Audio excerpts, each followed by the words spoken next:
The night sky above the Baltic coast was unnaturally silent on October 3, 1942. Soldiers stationed near the German testing grounds at Peenemünde would later say that even the wind seemed to stop, as if nature itself anticipated what was about to happen. In a fortified bunker, engineers in dark coats stood shoulder to shoulder, holding their breath. Among them was a young man with a pale, restless expression, Wernher von Braun. At only 30 years old, he believed he was witnessing the future, though no one there could imagine just how far that future would reach. Outside, a weapon unlike anything ever built sat on a metal launch table.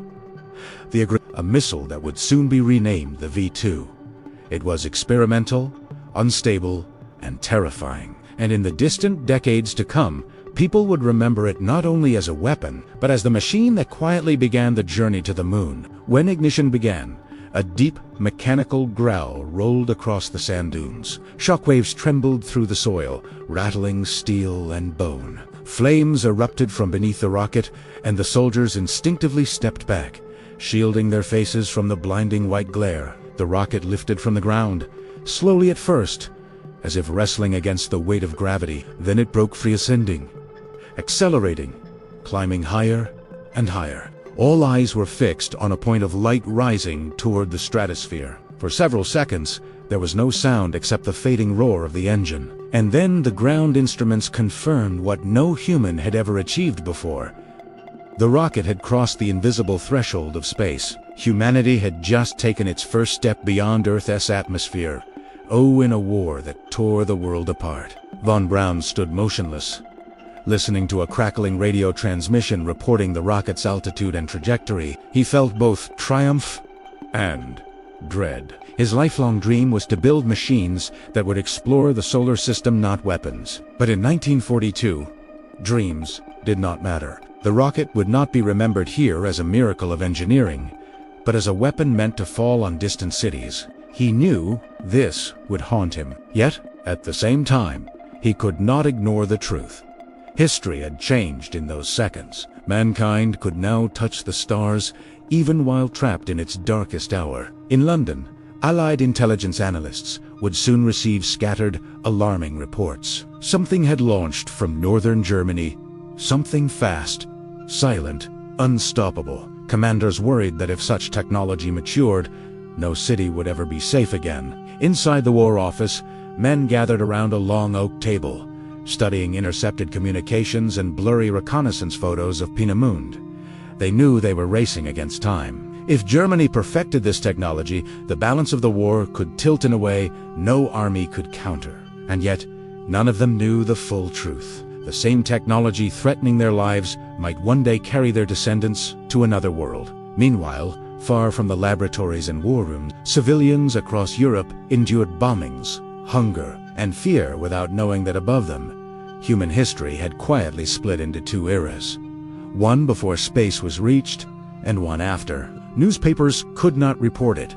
Radio stations did not announce it. The world was not told that a doorway had opened, but the sky had changed forever. The rocket that vanished into the darkness would cast a shadow across history. Decades later, American astronauts standing on the surface of the moon would salute the flag of the United States, carried there by engines designed by men who once worked in the same bunkers at Peenemünde. Some called it redemption. Others called it a stain no achievement could erase. But no matter how the world judged it, the truth remained.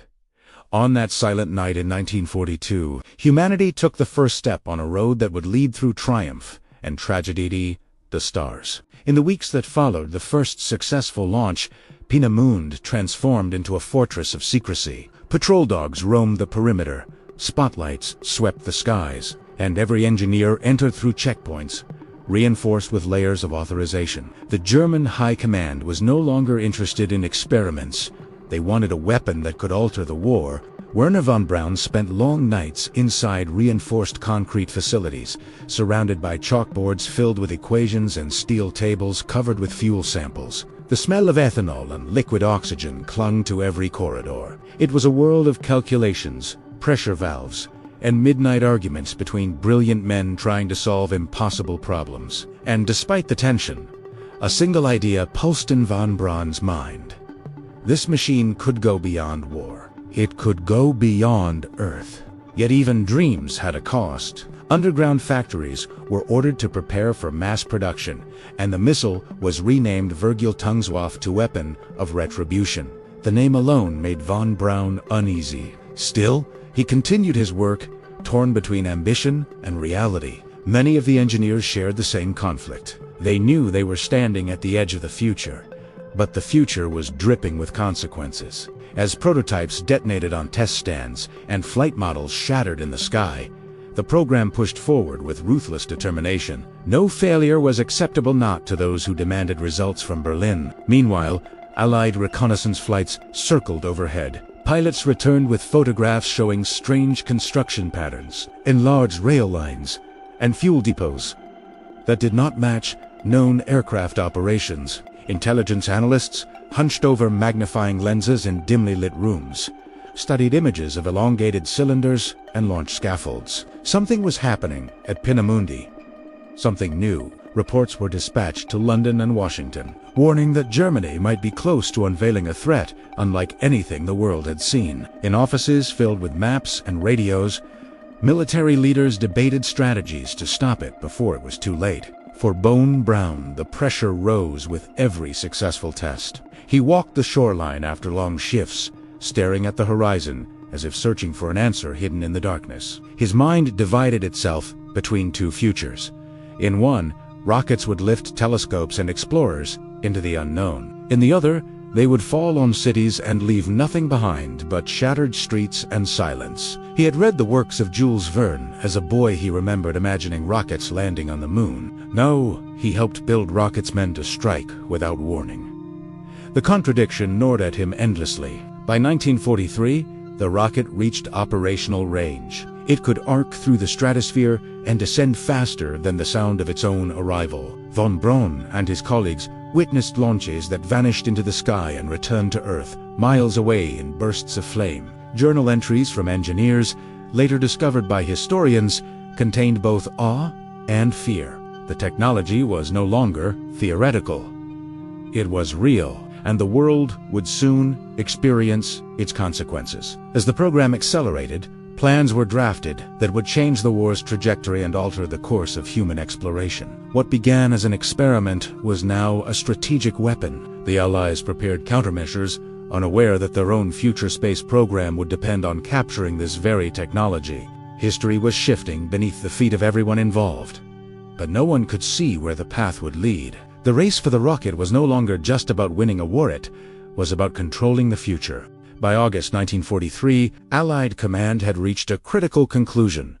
If Peenemünde was allowed to continue its rocket development unchecked, the consequences could be catastrophic. After examining reconnaissance photos and decrypted communications, British military planners initiated what would become one of the most daring raids of the war, Operation Hydra, part of the larger Operation Crossbow, designed to cripple German missile production. In guarded rooms beneath Whitehall, officers traced aerial routes across maps and calculated flight paths under the cover of darkness. The plan required precision, secrecy, and sacrifice. Hundreds of aircrews prepared to cross the North Sea, knowing many would not return. Their target, the birthplace of the V-2 rocket. Night fell on August 17th, as more than 570 bombers roared into the sky, engines shaking the runways beneath them. The aircrews were young, some barely 20 years old, and carried only fragmented knowledge of what they were about to strike. Orders were clear: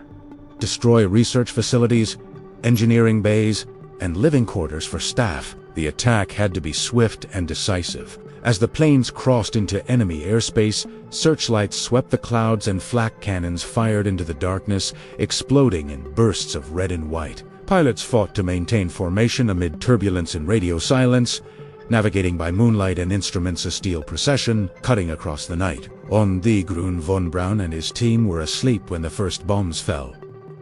The impact shook walls and shattered windows. Explosions ripped through workshops and laboratories, scattering years of research into fire and dust. Engineers sprinted through smoke-filled corridors, trying to salvage documents and prototypes. Flames consumed tanks of fuel and electrical wiring, turning the complex into a labyrinth of collapsing structures. Witnesses recalled that the sky glowed orange over the Baltic Sea, a firestorm visible 4 miles. In a single night, decades of dreams and months of progress teetered on the edge of ruin. But victory came at a tragic cost. Bombs intended for military targets also struck the nearby living quarters of forced laborers who had been moved to the site, victims with no power to shape their fate. Historians would later debate the moral weight of such actions, acknowledging that war leaves no decision clean, no outcome untouched by sorrow. The destruction slowed the V2 program, but it did not stop it. Germany dispersed production,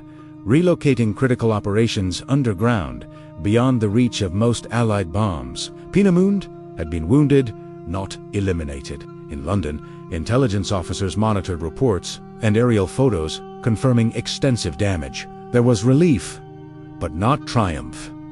The threat had merely shifted. British Prime Minister Winston Churchill, informed of the results, understood that they had bought time, not safety.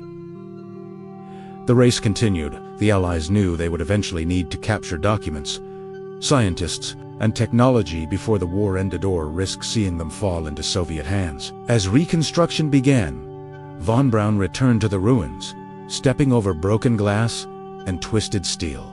He felt responsible not only for the future of rocket science, but for the destruction it had already brought. The war had fused his ambition with consequences he could no longer ignore. Beyond the smoldering remnants of the test site, wind rolled across the dunes, carrying with it a truth that no one could escape. The path to the stars would be paved by choices made in the darkest of times. Winter settled over Europe in 1944, and with it came a new and unsettling chapter in the V2 program. Forced to scatter production after the bombing of Peenemünde, German command relocated manufacturing to underground facilities, the largest of which was Mittelwerk. Hidden beneath the Harz Mountains, access tunnels echoed with the sound of machinery, boots, and the heavy clank of rail carts. Engineers worked under artificial light that cast long, uneasy shadows across damp stone walls. The air was thick with humidity, oil, and fear. For Wernher von Braun, this shift in production was a devastating blow. His dream of reaching space had already been twisted into a weapon, and now it was being built in a place that sealed that transformation in the darkest imaginable way. Mittelwerk was supplied by labor from a concentration camp complex, where thousands of prisoners, political captives, resistance members, prisoners of war, and civilians were forced to work under lethal conditions. The tunnels were cold, the air suffocating with dust. Prisoners labored for endless hours with little food, frequent beatings, and almost no medical care. Historical records would later document that many did not survive long enough to see daylight again. Von Braun visited the tunnels multiple times. Escorted by officers, he walked past men whose eyes carried exhaustion deeper than any calculation he had ever solved. If he spoke to them, history does not clearly record it, but witnesses would later recall a silence too heavy to forget. Even as the program expanded underground, the pressure from Berlin intensified. High Command demanded large-scale deployment of the V2 against Allied cities. Engineers calculated trajectories that arced over the stratosphere, descending on London, Antwerp, and other targets with devastating speed. The rockets were impossible to intercept. They struck without warning, detonating before civilians could reach shelter. Newspapers struggled to describe a weapon that arrived faster than sound. The British government issued bulletins urging calm, emphasizing resilience. But each attack deepened the urgency to end the program before it reshaped the war further. In Whitehall, intelligence divisions gathered evidence and testimonies from captured engineers and resistance networks scattered across the continent. Reports detailed underground tunnels, rail systems, and production volumes that indicated Germany's increasing commitment to the missile program. As Allied armies advanced toward Western Europe, the race to locate and secure rocket facilities grew more intense. If Germany collapsed, the rockets, documents, and engineers would become valuable assets and dangerous ones if seized by the wrong hands. The geopolitical landscape of the post-war world was already taking shape, and the V2 stood at its center. Von Braun felt the weight of his legacy closing around him. He continued to design improvements, reviewing fuel efficiency data and flight guidance systems, all while knowing the consequences of each successful launch. His logbooks from the era, later examined by historians, show calculations written beside quiet, fragmented reflections.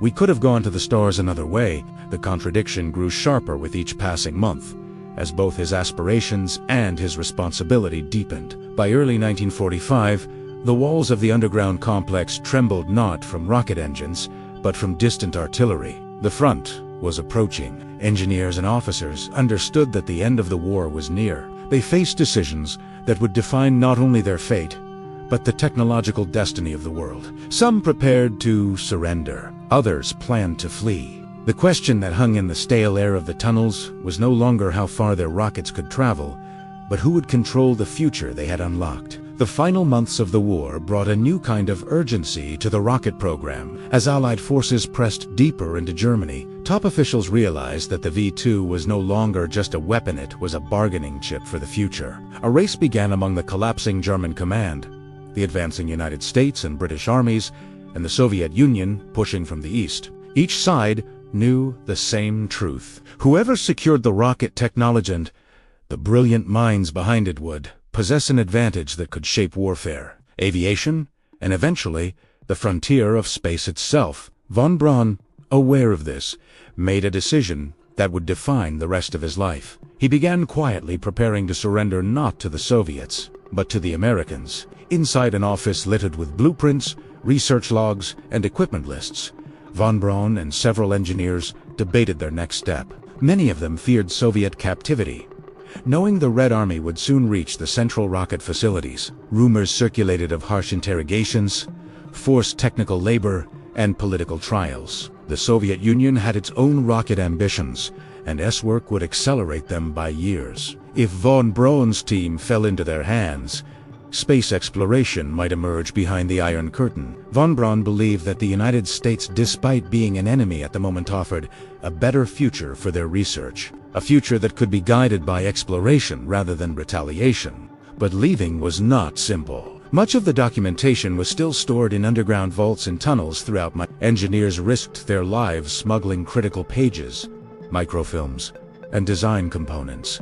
Some hid them in fuel canisters. Others buried them in crates, disguised as military scrap. A small group even concealed documents inside their clothing as they prepared to flee south. Their goal was to reach the American lines and offer cooperation in exchange for protection. This would later be known as a controversial chapter of history. But in those desperate days, the choices were brutal and immediate. Meanwhile, in London and Washington, intelligence agencies tracked every signal, rumor, and intercepted message. The Office of Strategic Services, RSS, precursor to the CIA, assembled specialized teams tasked with infiltrating German research territories to seize equipment and personnel. Codenames and operations were drafted, and among them emerged what would become Operation Paperclip, a classified effort to relocate key scientists to the United States after the war. The mission was not yet fully defined, but the anticipation was clear.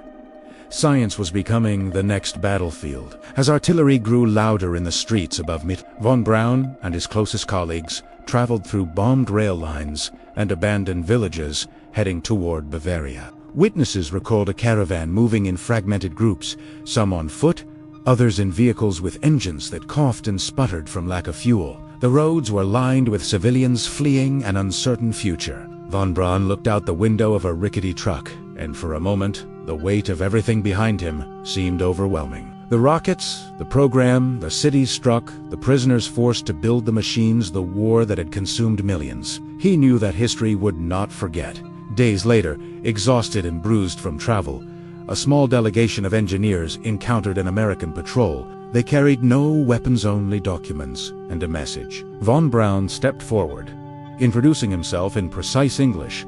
He wished to surrender and offer his expertise to the United States. The soldiers stared at him, unaware that the future of global aerospace was standing in front of them, waiting for an answer that would shape the next century. The American officers who recorded the surrender of Wernher von Braun and his team in May 1945 quickly realized the significance of what had just occurred. The war in Europe was ending, But something even larger was beginning. Von Braun carried with him not just documents and calculations, but knowledge that could alter the balance of the post-war world. Within days, military intelligence arranged for his transport to secure facilities where engineers and strategists could question him. In dusty rooms lit by single hanging bulbs, von Braun explained propulsion principles, fuel mixtures, and guidance. Systems to men who understood that they were hearing details about the future, not simply the remnants of a defeated enemy's weapon. Meanwhile, across the continent, Allied forces discovered middlework and the vast network of tunnels where V-2 rockets had been constructed. Shocked soldiers walked through underground corridors littered with machinery, broken parts, and abandoned tools. They found evidence of suffering and forced labor far beyond what had been reported. The horrific conditions faced by prisoners at Mittelbau-Dora would later become a crucial part of the historical record, a reminder that technological advancement often comes intertwined with moral tragedy. American investigators documented what they saw, photographing machinery and gathering testimony. The V-2 program could not be separated from the human cost that had made it possible, as von Braun and his colleagues were transported to American soil under classified authorization. The United States weighed a decision that would become one of the most controversial policies of the 20th century. Operation Paperclip.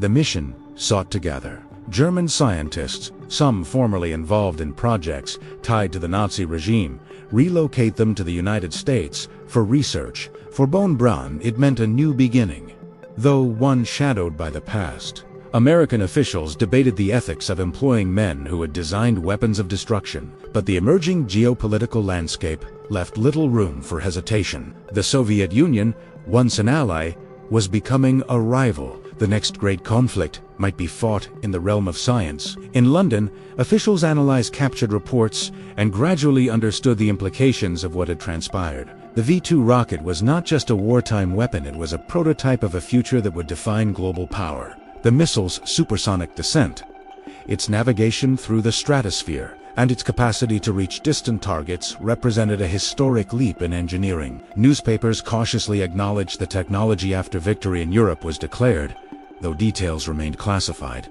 Families in London and Antwerp, who had endured V-2 attacks, struggled with the knowledge that weapons once used to shatter cities might someday be transformed into vehicles of exploration. Von Braun found himself inside American research facilities, surrounded by engineers who questioned him for hours at a time. He spoke of multi-stage rockets, lunar landing theories, and propulsion systems capable of reaching beyond Earth's orbit. Some of his interviewers, pilots, mathematicians, physicists, felt a mixture of apprehension and awe. They knew that integrating von Braun's knowledge into American science could change the world within a generation. But they also understood the responsibility of handling technology that had already caused devastating loss of life. As weeks turned into months, von Braun's vision began shifting from wartime application toward a peacetime dream he had carried since his youth. He proposed research programs that would later become essential to the American missile and space efforts. The war was over, but a new race had begun off for territory, but for the sky. And in meeting rooms across the United States, leaders realized that they now possessed the blueprints for engines that could one day carry humans into the vast silence beyond Earth. The countdown to a new frontier had already started. In the early years after the war, Wernher von Braun and his fellow engineers were settled at Fort Bliss, Texas, where they began working under U.S. Army supervision. The desert wind carried dusts across abandoned hangars and testing yards, a stark contrast to the cold Baltic shores of Peenemünde. Yet here, von Braun found a strange sense of possibility. American military officials tasked him with adapting V-2 technology for research purposes, not for bombing campaigns. The first launches conducted on American soil stunned observers. The same rockets that once struck European cities were now rising into the sky above New Mexico, carrying scientific instruments into the upper atmosphere. Newspapers cautiously reported the tests, though many details remained classified. For the first time, von Braun was using his knowledge to reach upward rather than to destroy. As months turned into years, the United States saw the emerging strategic value of rocketry. The Soviet Union was advancing rapidly,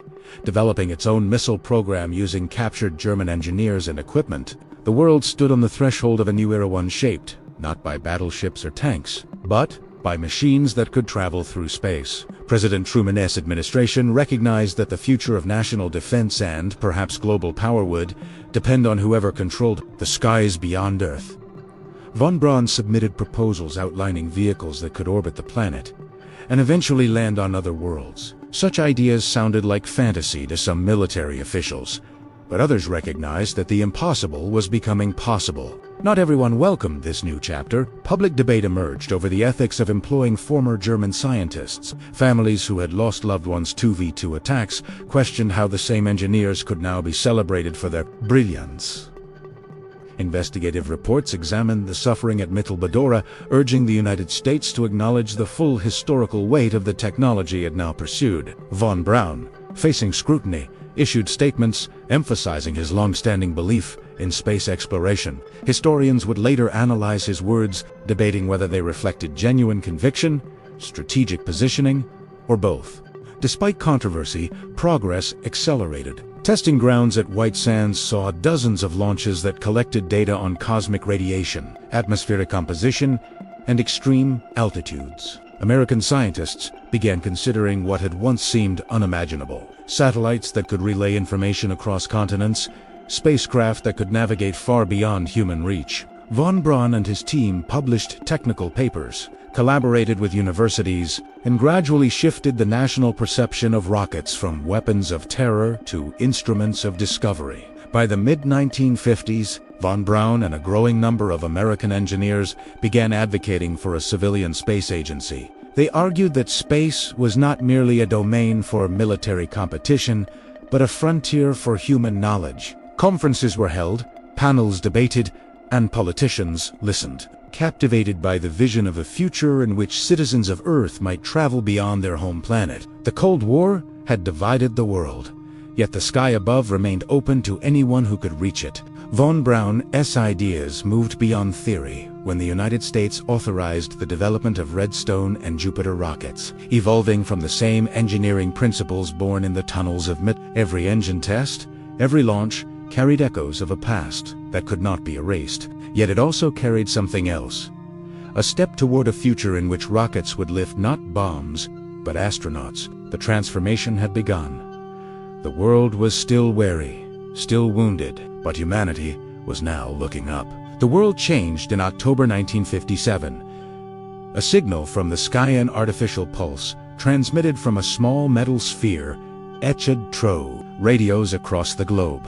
The Soviet Union had launched Sputnik 1, the first satellite in human history. Its beeping transmissions circled the Earth every 96 minutes, a sound that stunned military officials, electrified scientists, and frightened political leaders in Washington. Newspapers declared a new era, and the American public realized that rocketry was no longer an experimental dream confined to laboratories. The race for space, a race that had begun in the shadows of Peenemünde, had reached a moment of no return. For Wernher von Braun, it was proof of what he had argued for years. The future belonged to those who mastered the skies beyond Earth. The launch shook even those who had doubted the urgency of a space program. Members of Congress demanded answers.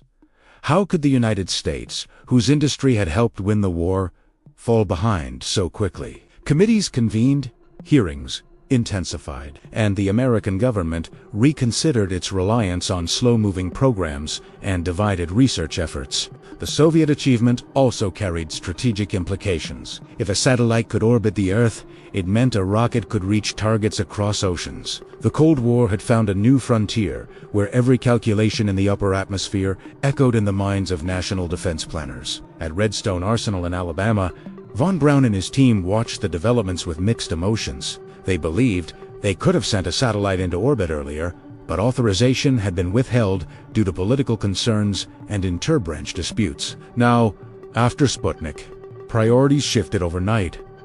The United States needed its own satellite. Von Braun's group presented a plan based on the Jupiter C rocket, an evolution of their earlier work. The proposal carried both technical promise and the weight of history. The rocket's lineage traced back through White Sands, Fort Bliss, and Peenemünde to the first V2 that had pierced the sky in 1942. During tense meetings in Washington, military and civilian leaders assessed the plan. Some still struggled with the moral complexities of von Braun's past, while others focused solely on the future. The argument that ultimately prevailed was not one rooted in forgiveness, but in urgency. America could not afford a second surprise from above.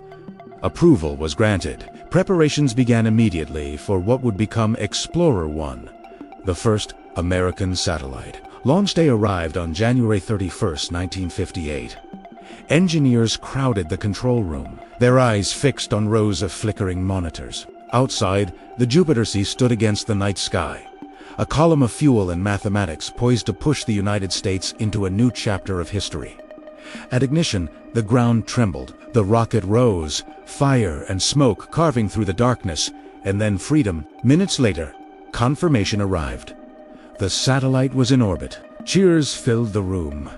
But beneath the celebration lay a profound realization. Humanity now had more than one voice in space. Explorer 1 delivered data that stunned the scientific community. Instruments detected a band of radiation encircling the Earth, later named the Van Allen radiation belt. The discovery proved that space was not empty, but filled with forces humans had only begun to understand. While the newspapers celebrated the technological triumph, historians would later look back and see something larger. The continuation of a story that had begun in war and was now being rewritten in the language of exploration. Rockets that once brought destruction were lifting instruments into the heavens. The path to the moon was no longer a dream. It was a trajectory. The success of Explorer 1 did more than restore American confidence. It transformed rocket research into a national priority. Laboratories expanded, budgets increased, and universities launched new aerospace programs. Within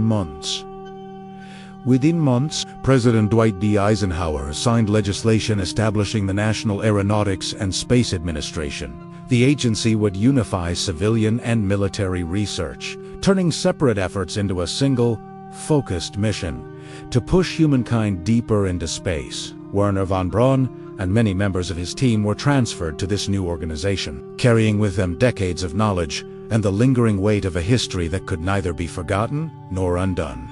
NASA's early years were frantic and uncertain. The Soviet Union had launched Yuri Gagarin into orbit, becoming the first nation to send a human beyond Earth's atmosphere. The achievement shocked the world.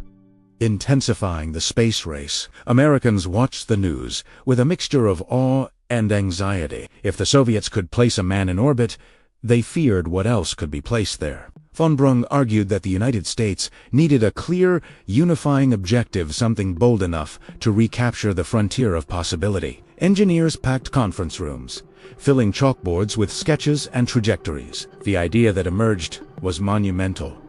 Not just to orbit Earth, but to travel to the moon. In 1961, President John F. Kennedy addressed Congress, announcing a goal unlike any other in human history: to land a man on the moon and return him safely to the Earth before the decade ends. The message echoed across living rooms, factories, coffee shops, and university halls. Children imagined rockets soaring beyond anything their parents had ever seen. For von Braun, it was the moment he had envisioned since childhood.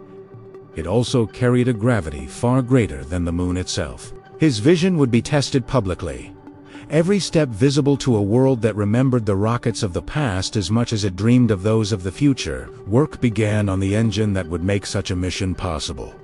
The Sata-V, a rocket taller than the Statue of Liberty and powerful enough to escape Earth's gravitational pull. Teams of American scientists, technicians, and machinists worked day and night, transforming theory into metal and flame.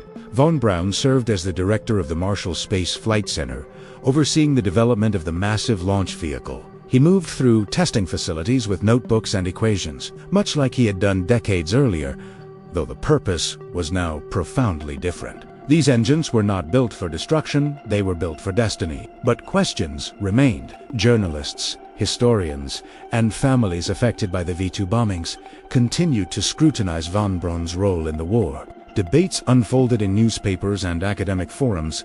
Could the path to the stars ever be separated from the shadows that shaped it? NASA could not rewrite the past, but it was determined to chart a different future. Educational programs and international partnerships emphasized peaceful exploration. Space, they argued, belonged to every nation, every culture, and every generation yet to come. As Saturn V tests shook the ground at Cape Kennedy, the world felt the echo of two histories converging. One began in conflict, in underground tunnels, under a sky lit by explosions. The other unfolded in laboratories filled with engineers, measuring not impact, but possibility. The countdown to the moon continued, and humanity stood closer than ever to touching a world that had only known through distant light. The next launch would not be a weapon. It would be a question answered, a horizon crossed, and a chapter written in the silent dust of another world. On July 16, 1969, the ground trembled at Cape Kennedy as Saturn V stood poised for Lone Chit's white body gleaming beneath the Florida sun, a monument of engineering that reached higher than any rocket built before it. In mission control, engineers sat in silence, headsets pressed tight, scanning telemetry data streaming across their consoles. Television screens around the world flickered to life. Across the United States, veterans of World War II, scientists, families who had experienced the war's harshest years, and a new generation that had grown up in the shadow of the space race all gathered around glowing screens. At precisely 9:32 a.m., the engines ignited. A thunderous roar erupted, shaking the earth as flames rolled outward beneath the launch tower. Slowly, impossibly, Saturn V rose into the sky carrying Neil Armstrong, Edwin Buzz Aldrin, and Michael Collins toward a destination once imagined only in novels and childhood dreams. As Apollo 11 left Earth's atmosphere, mission controllers tracked every stage separation, every guidance, correction, and every heartbeat of the crew. Inside the command module, the astronauts stared through narrow windows at a blue world shrinking beneath them. They were not only American astronauts, they were representatives of every generation that had looked at the moon and wondered what waited there. Far below, elderly men and women who had lived through the V2 attacks in London held their breath, aware of the strange symmetry of history. Rockets had once fallen from the sky without warning, and now a rocket was carrying humanity toward a celestial shore. After 3 days of travel through the silent vacuum of space, Apollo 11 entered lunar orbit. Armstrong and Aldrin transferred into the Eagle lunar modulate's thin walls and delicate legs, holding technology built upon decades of trial, sacrifice, and controversy. Collins remained in orbit aboard the command module, a lone guardian circling the moon while mission control whispered instructions across the void. On July 20th, the Eagle began its descent. The world listened as Armstrong's calm voice reported alarms, fuel warnings, and corrections to avoid boulders that threatened the landing site. Then, at 4:17 p.m. Eastern Time, he spoke the words that confirmed what generations had once believed impossible. Houston, tranquility bays here. The Eagle has landed. That night, humanity crossed a boundary it had known only in myth. Millions watched as Armstrong descended the ladder and placed his boot into lunar dust untouched since the beginning of time. One small step for man, one giant leap for mankind. Aldrin followed, describing the surface as magnificent. They gathered samples, planted the American flag, and left a plaque proclaiming that they came in peace for all humankind. In that silent landscape, their footprints stretched like symbols of a future carrying both promise and memory. Back on Earth, in a quiet home, far from any launch site or laboratory, Wernher von Braun watched the broadcast. He was older now, his hair graying, his expression difficult to interpret. Some saw pride. Others saw reflection. History would never forget his role in the war, or the moral contradictions that shadowed his achievements. But it would also record that the technology he helped develop made this moment possible. The path had been complicated, painful, and marked by decisions that historians would debate for generations. Yet, here it was, the moon beneath human feet. When the astronauts returned safely home, cheers erupted across the nation and around the globe. Newspapers called it the greatest technological achievement in human history. School children traced rocket diagrams in their notebooks. Veterans who had once fought in muddy fields now stared at images from another world, their sacrifices woven into the long arc of history that had carried humanity upward. The V2 and the Saturn V stood at opposite ends of that arc, one born in war, the other in hope. The moon landing did not erase the past. It did not solve the questions that still lingered about the origins of rocket science during World War II.